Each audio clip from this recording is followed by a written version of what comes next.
Okay, so apologies for not uploading last week. I was just a bit busy with some, physics commitments and life commitments, to be honest, and just needed the break, I guess, from making videos, especially because last week I wasn't really hyped to make the VOD review, and to be honest, I'm thinking going forward of not doing VOD reviews anymore, because the vibe sort of is just like, oh, I shouldn't have done that, I should do this, oh, I shouldn't have done that, I'll do this.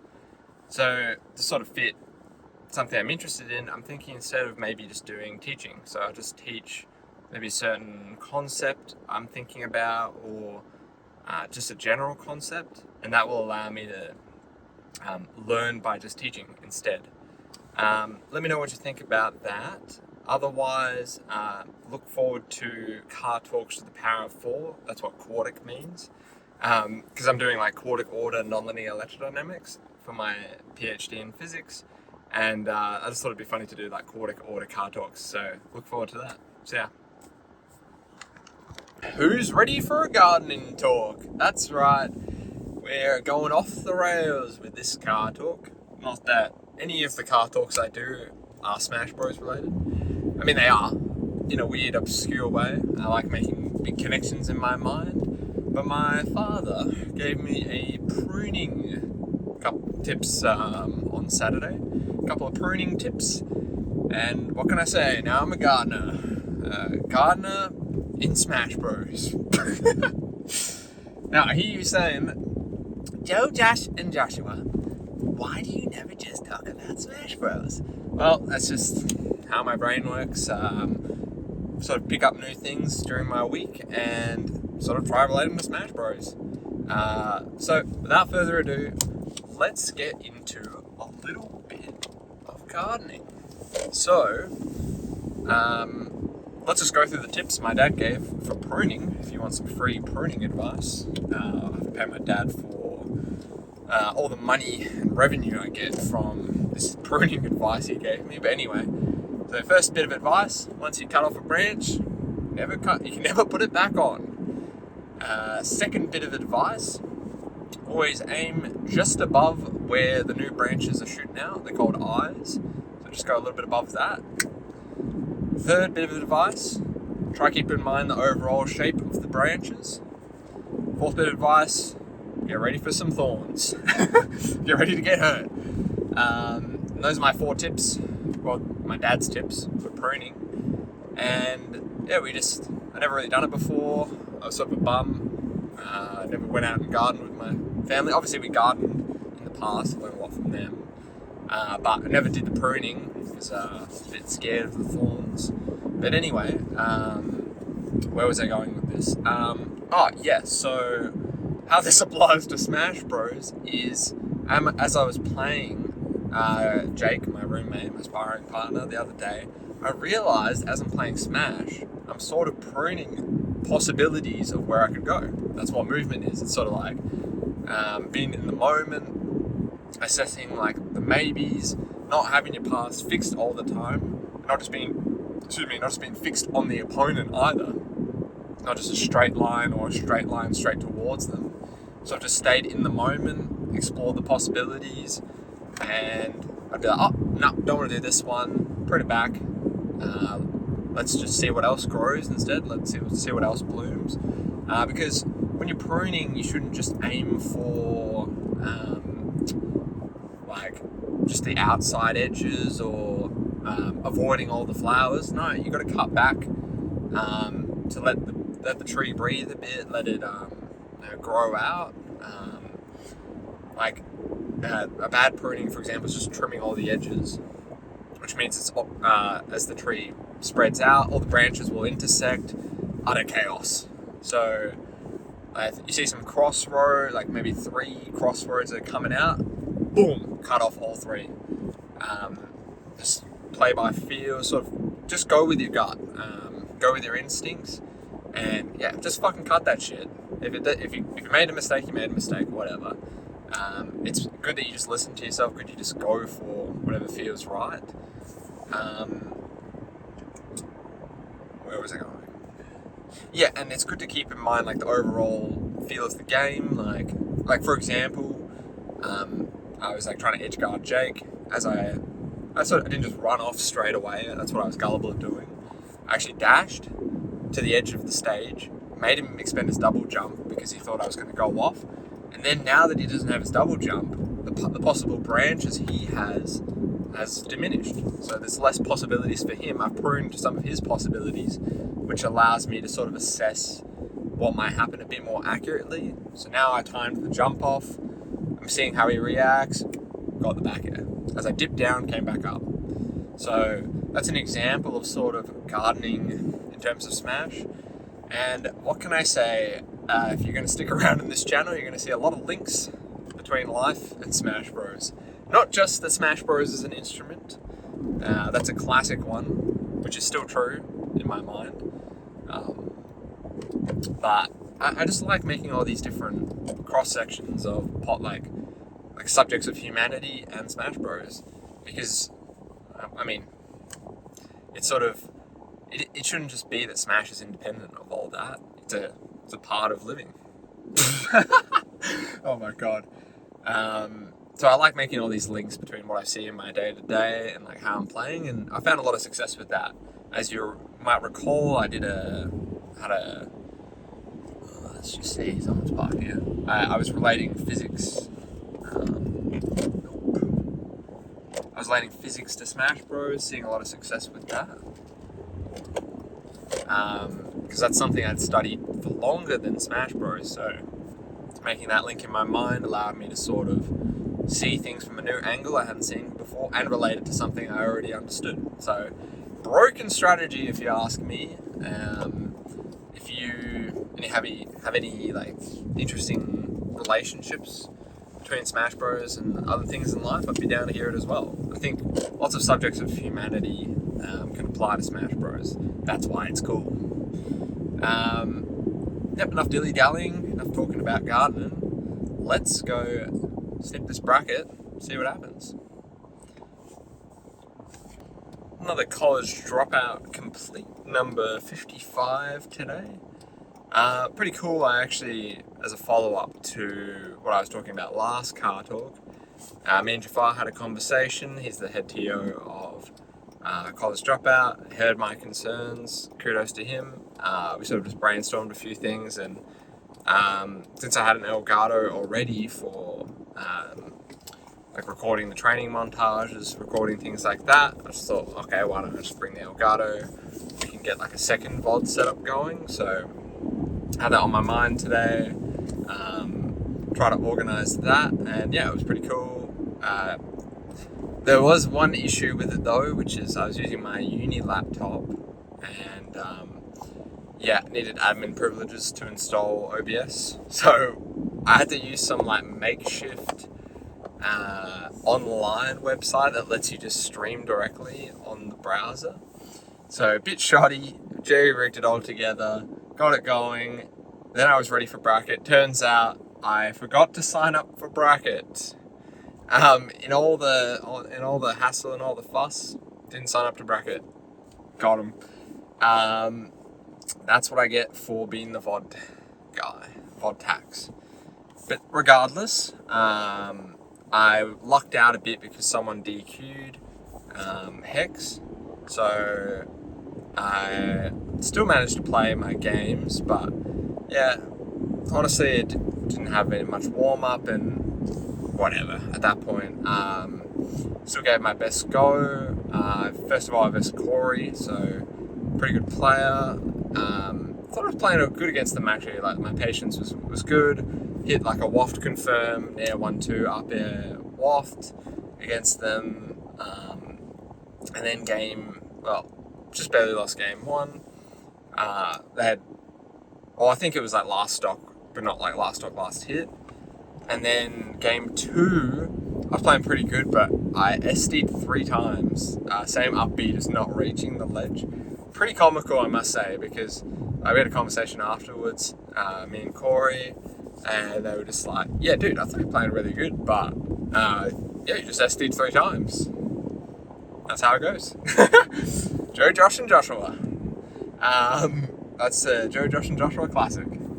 regardless, I got into losers, and then I had to fight Meatball, who I haven't versed in a while, but there was like a period about almost about 9 months to a year ago where we just versed all the time in bracket at college dropouts, and I was sort of their bracket demon, and it'd always go game 3.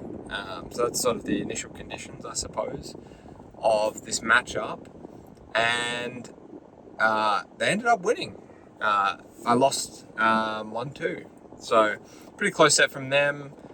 They've definitely evolved as a player, I found. So they used to always have this not daggy, but like this air dodge habit where they're like, they're a snake player, by the way. I should have mentioned Corey's a PT player as well, forgot to mention that as well. But anyway, Meatball's a snake player. They used to go high from ledge, and then I could almost always scare them into doing an air dodge, so I get a waft or I get at least an up air or something that could like keep my advantage. They stopped doing that, and their patience game was pretty good as well. They weren't just ripping dash attacks like they used to, so my habits weren't there to sort of read, but I wasn't playing bad or anything. I was pretty happy with how I was playing.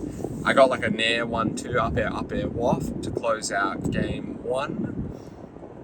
Game 2, didn't get to use the waft. I was sort of fishing for like a back throw, but Snake pulls a grenade, and then I like grab and back throw them, which would let me combo into the waft. If you probably didn't know that, that's a Wario cool little thing, because as he back throws, he has a hitbox as them. So he back throws, boom, they hit the nade that's on the ground, and then you can get a true confirm into waft from like, I don't know the exact percentages, but it's about 20-40%, I think. But yeah, didn't get it. I got up tilted, and then game 3, that was pretty close as well. Managed to get a waft stock 2, as they were like pulling nade on like a platform, and then I just sort of went up, got them as they jumped. So that was pretty cool, but just didn't end up winning in the end, and that's all right. Ended up going 0-2, but kudos to Meatball, beat his bracket demon me, and he had a good run after that. I think it really bolstered his confidence, and managed to beat Azrael after that as well. So yeah, not the greatest success today in bracket, but that's all right. Honestly, no Johns intended, but I didn't get the most practice, so I was just setting up that stream thing, getting that going. And yeah, it is what it is though, and still found a lot of success with that, the pruning my movement. Even though I almost pruned my possibility of entering bracket by being absent-minded and almost forgetting to enter, I found a lot of success with not just orienting like possible movement, like possible paths I could take, and like paths I could take towards the player, just actual paths, and then trying to intersect them, not just trying to orient my movement to where they are right now, but maybe like intercepting them in the air, or going over and then trying to intercept them. So I found a lot of success in my mind with just being more present as well, not just like picking a path of my movement and going with it. As I'm moving, I'm still like considering all the possible branches I could go from there, and then I'm like pruning, boom, this is the one, this feels good, I trust my instincts, let's go with this one. You're just staying in the moment, staying present, not focusing on the mistakes I made previously, not over planning for the future, just playing the game in the moment. So a lot of success with that. If I was to do a relation to physics like I did last time, which is something I've been thinking about,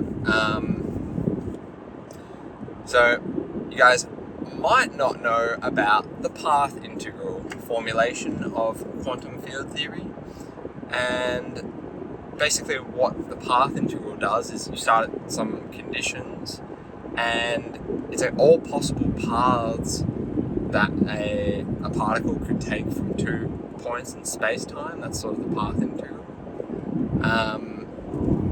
Or, I mean, okay, let's just break it down to basics. Let's go to classical actions. So classical action encodes like all paths, but the movement that a particle will take is the one of least resistance. So that minimizes the action. So the path of least resistance, that's what, I can't remember the guy's name who came up with it, but light takes the path of least resistance as it's like traveling through different mediums.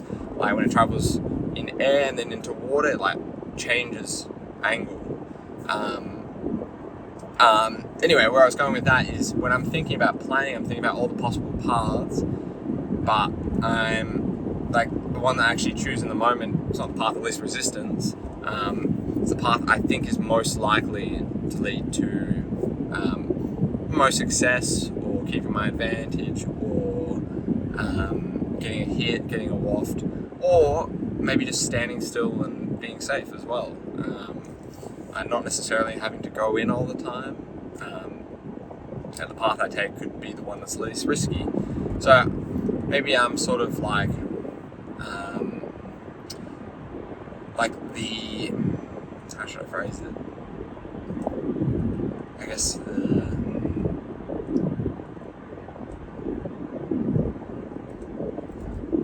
I guess the conditions I think are most likely to lead to success. Those are the ones that sort of govern the movement I choose. Regardless, a bit of a quick car talk, not really much more to say. I've sort of said everything I wanted to say in the car talk to the venue. So thanks for tuning in. I will catch you around next Friday. See you then. Just like in Smash Bros, there's nothing better than a good mix-up. And I don't just mean option selection, I mean the YouTube videos. I think of just changing it up a little bit, having a bit of fun with it, because honestly, I've not been enjoying the VOD reviews. Like the car talks are sort of like the essence of like why I wanted to make these videos, sort of share some insights. And the VOD reviews have been a little bit of a chore for me because I'm just not that keen about them. Like, I think for some people VOD reviewing might help, but for me it just feels like it's just like regretting what I did in the moment. Sometimes I'm just going to make mistakes, and I'm not really here for just pointing out all my mistakes in the middle of the VOD review. So instead, what I'm thinking of doing is mixing it up by doing teaching. Teaching is one of my passions anyway. I do a little bit of teaching at UWA, just like lab demonstrating and some mathematical labs for physics. But I'd like to be a lecturer one day in physics.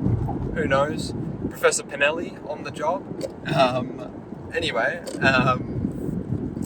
And honestly, if you can teach a subject, that means you really understand it. So I think by teaching, I'll probably learn myself as well, and I think it'd be more useful for people to watch as well than just tuning in and seeing me just critique my own gameplay. Not even might be less, or probably more useful to at least see me explain maybe some concepts. But we'll just see what happens. So just heading to the venue now, and don't have too many insights, honestly, from last week. I think the pruning talks went hard. What can I say? But I guess sort of what's on my mind right now is ever since Phantom, I've been focusing less and less on hitting the other player and more so playing by a rhythm, playing by narrowing down their options, and just sort of going for things rather than like moving in such a way to get a hit. I'm sort of moving in such a way to like narrow down possibilities, if that makes sense. So instead of like going for 50-50s or just going like just forcing situations, breaking the space, I'm sort of trying to like force out or force them into a bad spot. Because honestly speaking, I think the scariest Wario is the Wario that doesn't even move. When I'm just watching someone by standing there, that is so scary, actually. It's just like, oh, he's not even giving me data right now. He's just watching me, and that's it. And like another thing I've been doing as well, I used to sort of just rip out of shield stuff. I mean, Wario does have good out of shield, don't get me wrong. And if I definitely see them like hitting the top of my shield, I'll just go for up B or nair or fair or whatever accordingly, like up smash maybe at kill percent. But what I've been doing instead is actually just holding shield, seeing what happens, or maybe shielding and then like spot dodging or just jumping away, just to sort of see if they're gonna do a worse habit, like do something that's actually more punishable. Because I think I was gullible of just being too preemptive on the out of shield stuff. So it just goes hand in hand with the patience. When I'm just playing calmly, kind of just observing what the other person's doing, not trying to force things, just sort of like, it's almost like I'm just watching like their rhythm, and I'm trying to like adapt and create my own rhythm, not just answer what they're doing. I think I fell into the habit, because Wario is sort of burdened by being the second player. Like he can often have the space he'd like to occupy get occupied by like hitboxes or like zoning tools or things like that. You can often felt like I had to constantly answer what the opponent was doing, but then I'm not really playing my own rhythm. I'm not making Wario my own. I'm just sort of being a mirror that tells the other person like, oh, by the way, this is where you fucked up, this is where you did wrong, and then, oh, now you've stopped doing that, don't have any answers. So instead what I'm trying to do is like play at my own timings, play in a way that's sort of chaotic, like hard to read, because I'm just sort of playing in the moment, playing a little bit intuitively, but playing patient at the same time. Been honestly just raw wafting recently, and like just using it as an inevitability.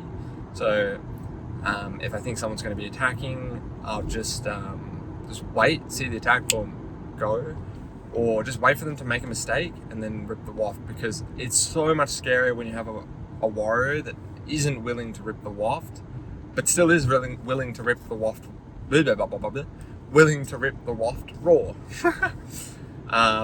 Because then now you just pressure that, oh, you make a mistake, boom, make a mistake, boom. I'll just be crouching or walking and staying actionable and not putting myself in bad situations. So if they like overextend, overreach for something, boom, get the waft that way. Yeah, so not really much more to say, to be honest. Quite keen for this week's college dropout. Feeling good. Still feeling the buff from Phantom, and just keen to see where this takes me. See you after. Okay, just heading home at the moment. Ended up getting 9th today out of 26. Went at 3-2. Honestly, pretty happy with how I was playing. Overall, I am finding a lot of benefit from that patience I was mentioning before, and honestly, it's like sort of taking the pressure off myself when I'm playing. Like I feel like I'm playing way more patiently because I'm not as stressed, or I don't feel the need to sort of force things. I'm letting situations arise in the moment, and I'm more comfortable just going for things. Like if I get hit, I get hit, whatever. I'm not constantly like, damn it, oh, gosh, I want to hit this guy. I'm just being like, yes, excellent hit there. Oh, quaint, yes. I'll keep that in mind for next time. Being my observer self, being mindful of what's going on, and not taking the hits personally. Sometimes you are just going to get hit.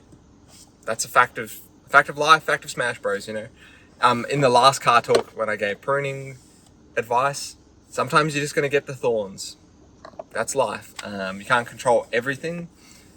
You can't control the wind, but you can run with it. So might as well just have fun and enjoy it. So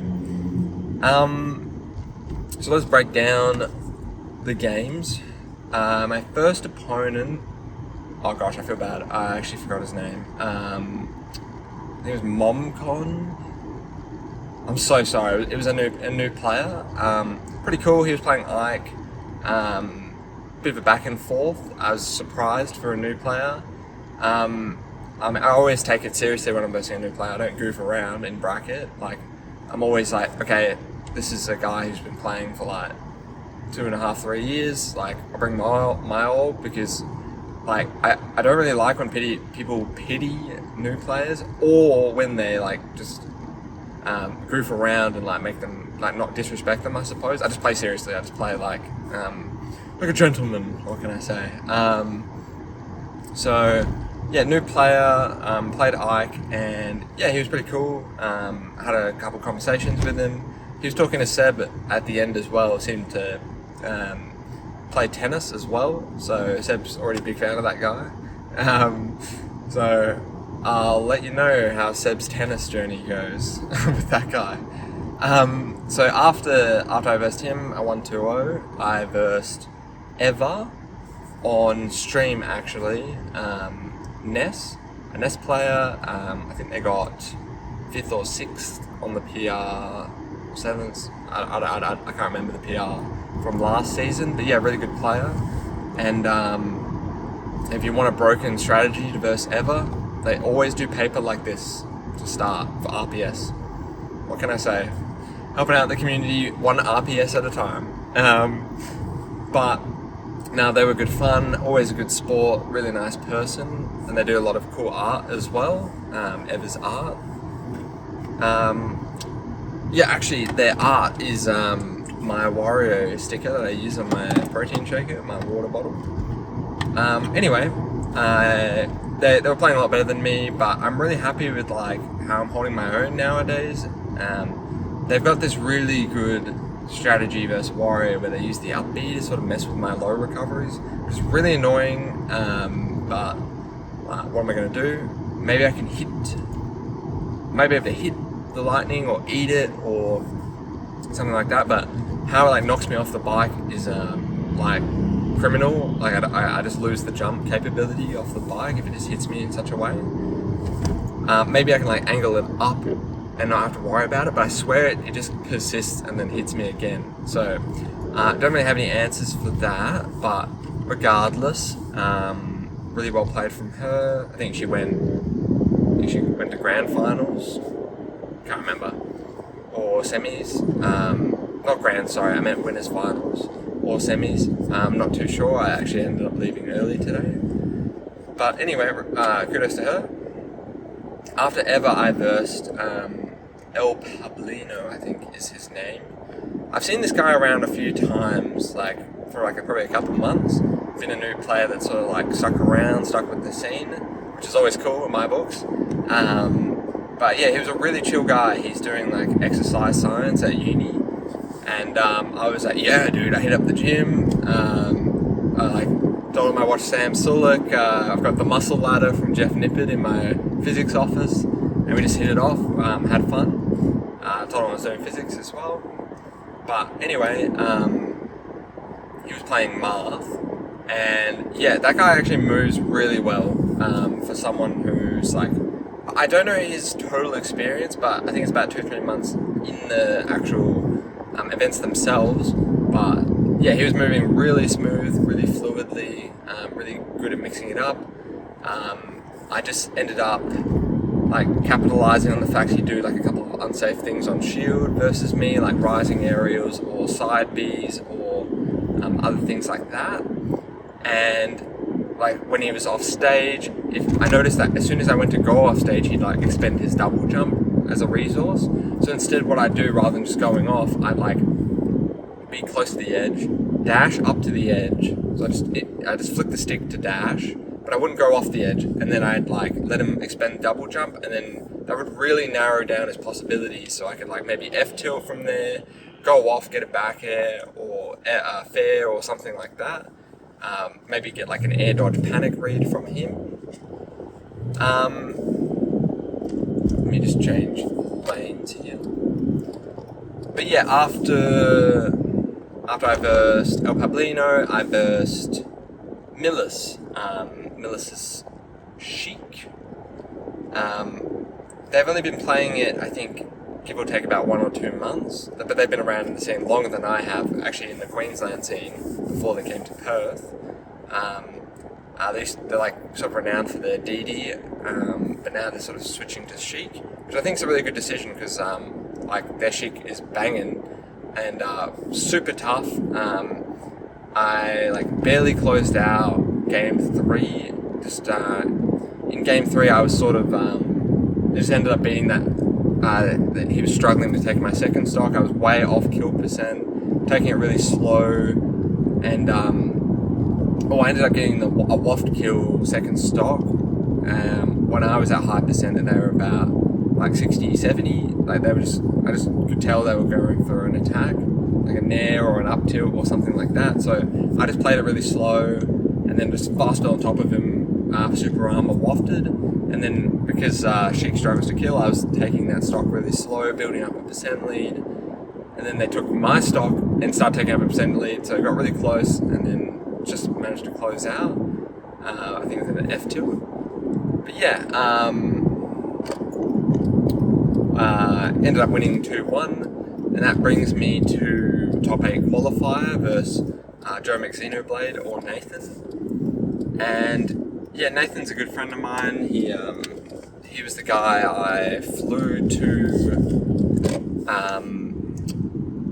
to Melbourne with for Phantom. He was in my Airbnb. Looked like Little Mac with his hoodie on. It was good fun. And yeah, he usually plays Shulk, but he was playing Duck Hunt first of all, and ended up winning against the Duck Hunt, 2-stock the Duck Hunt. Don't have much experience with Duck Hunt, but I was sort of just figuring out some spots. Eating the can apparently is a thing, so I did that. Got a waft. And then after that I had a versus Shulk. I didn't ban FD, which is definitely a mistake because that was really hard. But I was still like the patience was really showing against Joe. I'm just going to call him Nathan. The patience was really showing against Nathan because previously when he was playing Shulk, Wario, I was just struggling to find my hits. I just keep trying to do rising aerials and break the space and not really respect the fact that his sword is an absolute beast. There is no way I can get in if I'm just going to force my way in and just force my way into getting hits. So I just played it slow. I was doing things like rather than just going for rising areas, which is sort of like a cool, like I got a little bit of percent, I instead decided this is sort of what I was doing against Cloud. I break the space when I think they're not going to do something, then come out, hope maybe they'll do something, or by breaking the space now I get the time to shield, get a shield punish, or just hold shield, or parry as well is good against Shulk to get you at inlets. But yeah, ended up losing 1-2 in the end, but overall really happy with that game. And it just shows, obviously I play that guy a lot in the Airbnb, but I'm feeling a lot of difference in how I'm playing nowadays, and just the calm nature of how I'm playing and being a bit more observant, not forcing things. So yeah, keen to keep playing Smash and see where it goes. After September though, I'm probably going to take a break from Smash for that season, the October to December season, because I just got to focus on my PhD thesis. But yeah, thanks for tuning in, guys. I'll catch you around. See ya. Gotta get some fuel.